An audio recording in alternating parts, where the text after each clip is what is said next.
waa kulan uu shir gudoominayo gudoomiyaha gobolka Maroodijeex Maxamed Cilmi Axmed kuna wehelinayo gudoomiye ku-xigeen Khadar Baaruud iyo xogayaha fulinta ee gobolka kaas oo lagu gorfeynayay lagu darsayay isla markaasina lagaga hadlayay xaaladda baareed oo soo food saartay deegaano ka tirsan gobolka Maroodijeex waxaana kulankan ka soo qayb galay dhammaan gudoomiyaasha degmooyinka hoos yimaada gobolka qaar ka mid ah isku duwayaasha wasaaradaha ee gobolka xubno ka socday gudida abaaraha heer qaran ee Somaliland iyo waliba xubno matalaya hay'ado caalami iyo kuwa maxalli ah oo madax bannaan oo ka shaqeeya gobolka Maroodijeex waxaana kulankan oo daba socday kormeer maalmihii ugu dambeeyay gudoomiyaha gobolka ku mareeyay badi degmooyinka gobolka la isla qaatay sidii looga hortagi lahaa inay sii xoogaysato xaaladaasi isagoo gudoomiyuhu faray dhammaan mas'uuliyiintii ka soo qayb galay shirka inay sida ugu habboon uga qayb galaan xalinta abaarahaasi waxaana isla shirka lagu howlgeliyay guddi isku dhaaf oo keeni doonta qiimeyn buuxda oo ku aadan xaaladda dad iyo dunyo iyo baaxadda abaareed ee gobolka ka jirta iyo saameynteeda kuwaasoo isla maantaba la howlgeliyay waxaana ugu horreyn shirkaasi ka hadlay faahfaahinna ka bixiyay ujeedkiisa qaar ka mid ah gudoomiyaasha degmooyinka gobolka xubno ka mid ah isku duwayaasha wasaaradaha ee ka soo qayb galay shirka iyo xubno ka socday hay'ado caalami iyo kuwa maxalli ah oo gobolka ka shaqeeya waxaan halkan maanta ku haynaa falanqayn iyo dood iyo ka wada tashi xaaladda dalka ku jira abaarahayna soo food saaray sidii xog looga ururin lahaa gaar ahaan gobolkeennan Maroodijeex iyadoo iska kaashanayaan mas'uuliyiinta degmooyinka iyo isduwayaasha iyo hay'adaha taasi oo ay ku bilaabantay wax isweydiin maxaa jira iyo halkay wax marayaan iyo degmooyinkii aanu ka nimi inaanu ka warbixino si looga faa'iideysto dadka meesha wadanka ama degmooyinka deegaanada dhibaatada haysto loo hor keeno miiska ama counterka qaranka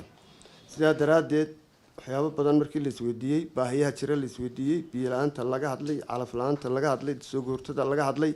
oo barnaamijkeedu ku salaysnaa si wanaagsan ayaan isla la fagoray degmo walina warbixinteedu way bixisay hay-aduhu waa bixiyeen isduwayaashu waa kuwa gaargarayn doona iyaguna insha allahu tacaala ka qayb qaadan doona wax ka qabashada hawsha aynu fadhino arrintan ugu wadnaa waxa weeyaan sidii xogogaal loogu noqon lahaa abaaraha jira ee haddii xukmaya maanta gobolkeena ka jira taasi waxaan markaa waxaan isla wada garanay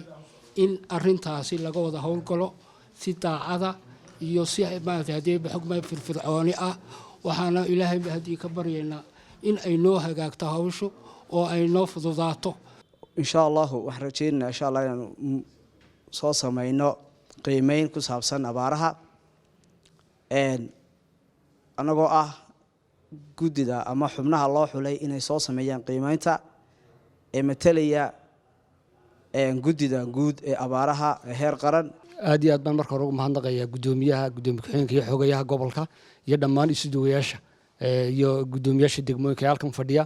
kulay hawsha halkan u fadhino gudoomiyaha inoo balbalaariyay isduwayaasha ujeedaduna waxa weeyaan sidii qiimeyn buuxda oo xagga abaaraha ah lagu soo sameyn lahaa degmooyinka halkan fadhiya oo intoodii badneed ah degmooyinkii gobolka Maroodijeex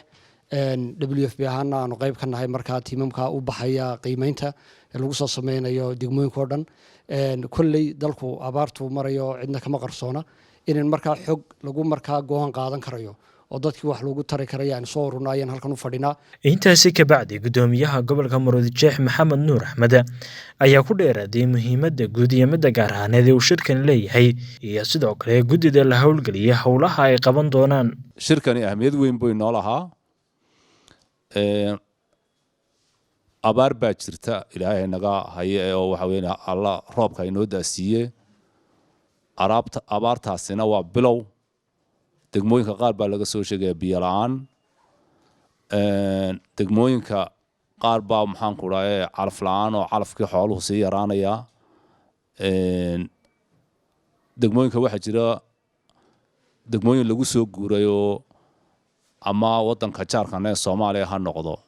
ama Somaliland gudaheega gobolada bariga ha noqdaan ama Itoobiya ha noqdaan dad ku soo guureen baa jira